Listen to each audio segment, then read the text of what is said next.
Testing of Hyundai HGN12 air circuit breakers. The basic settings will be set by the customer. For testing, we add a 220-volt AC power supply. At first, we trip the breaker manually.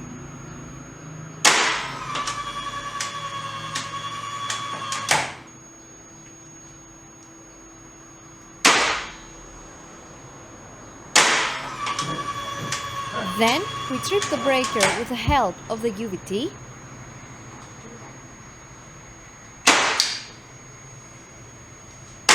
Next, we perform a short time delay test and the breaker trips almost instantly.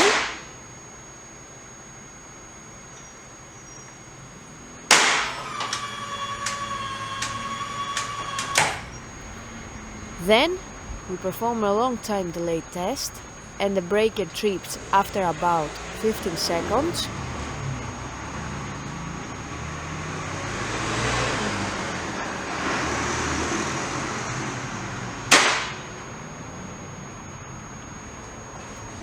The same process is repeated for the second air circuit breaker.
It is now clear that both air circuit breakers are working successfully and are ready to be delivered to the customer.